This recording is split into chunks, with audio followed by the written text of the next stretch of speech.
Hello, and welcome to today's edition of, well, I guess you missed science class again. That's a bummer. We wish you were here. Today we started the Lesson 3 packet on Google Classroom. Well, you should be there right now. You can print this off, or you can just write down the answers, and then when you get back, you can transfer it over. So we started with the anchoring experience. You can read that question there. Sam washed his favorite pair of jeans, and then he hung them outside on a clothesline. What's going to happen to that water? As you think about that, circle the one that you think best explains what happened to that water, and then describe your thinking. Explain why you picked that one. So pause that video for a second and take care of that. All right, next is the lesson question. You might remember in lesson 2 you had the lesson question of how does water end up in a stream? And everybody wrote down all sorts of stuff about, going downhill and going off of driveways. Now we know that that term is runoff. Lots of people talked about water soaking into the soil. Now we know that that's infiltration.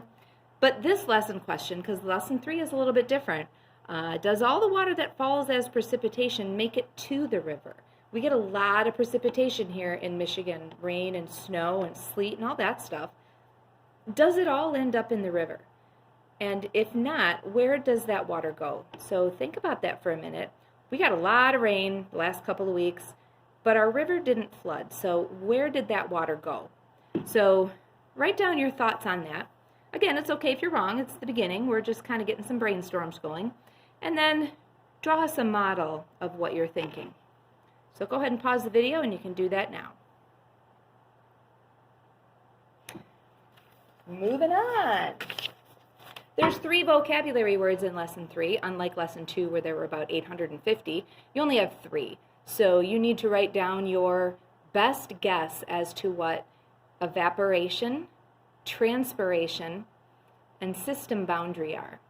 Now remember, we're going to update these later in red pen, so you'll have the definitions, but for now, let's just kind of see where your brain's going with that. So you can pause the video and write down your best guess, your current understanding of those words.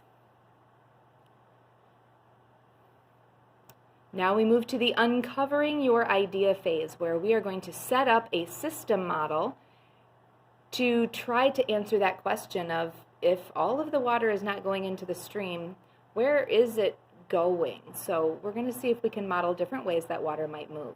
Now in lesson 2, we dealt with energy driver of gravity doing the movement of water.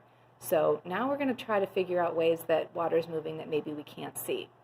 So I'm going to have you pause the video here and read through the directions, and then I will set up the lab for you.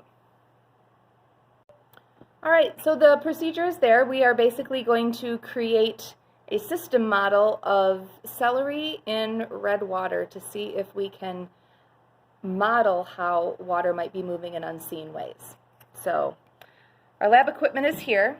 So we need to fill the beakers, and we have cups with 100 milliliters each of red water.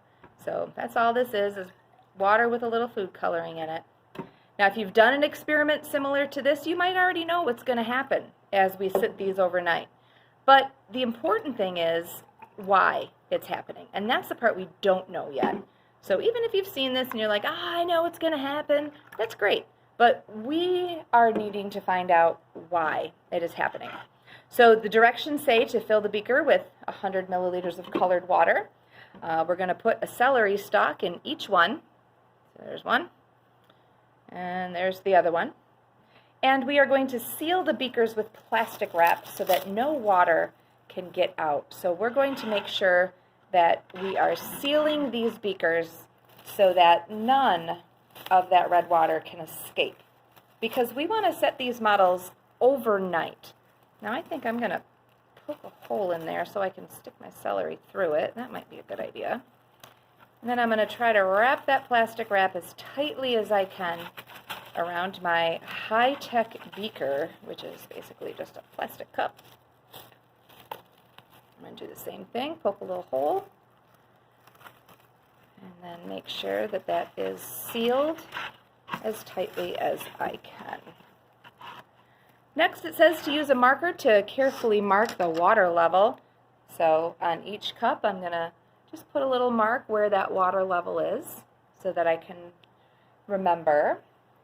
And then one of these beakers we're going to put in the sun, and it's kind of gross outside, so I have heat lamps to represent the sun, and then one of them is going to go in the dark. So what we have over here, whoops, is a cart where we are putting all of the models that go into the light, and they are going to sit under this heat lamp all night for 24 hours, and then we're going to check them tomorrow.